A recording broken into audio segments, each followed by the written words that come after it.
Alright, so Mission Impossible Final Reckoning was my third most anticipated movie of the year, so let's talk about it.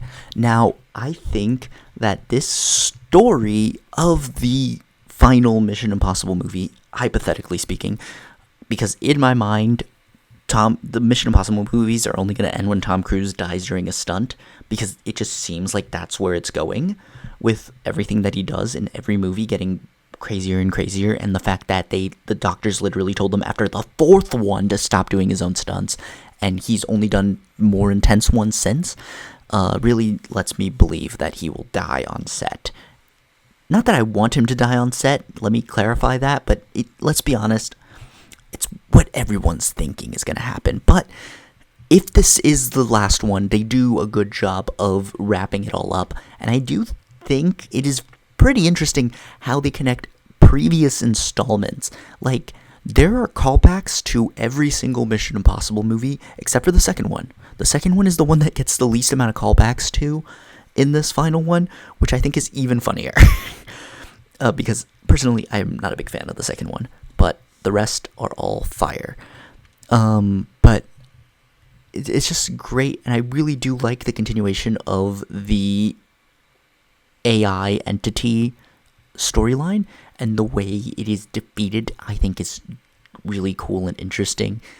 And yeah, but let's be honest, when we're talking Mission Impossible, we're talking more about the cinematic aspect of it than the story. But the story in this one is, in my opinion, just as good as the previous installment, but this one is a conclusion, obviously, so I like conclusions a little bit more.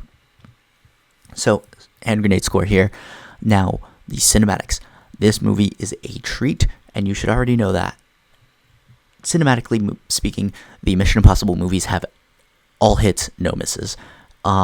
It's just phenomenal, and the big stunt of this movie is actually way more insane than I think the marketing makes it out to be, and it's just crazy good.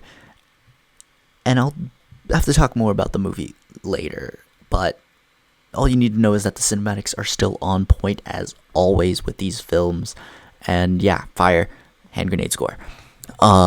Directing. Now, I think that this movie actually does have a really big pacing issue, because it was supposed to be part 2 of the one that came out 2 years ago, Dead Reckoning, of the previous installment. So this was supposed to be part 1 and part 2.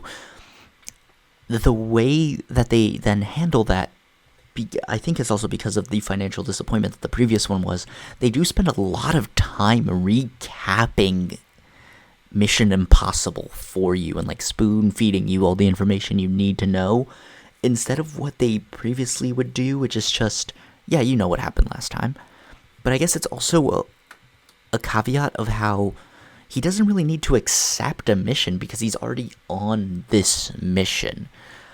And so Christopher McQuarrie does a good job in the back half of the movie making it the Mission Impossible we always love, but the first half of the movie is a little weird and clunky because of its, like, trying to catch you up on what happened previously.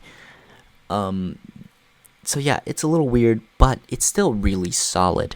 So I'm going to give it a hand grenade score, even though it is very, very slight, leaning towards the hand grenade side of the spectrum.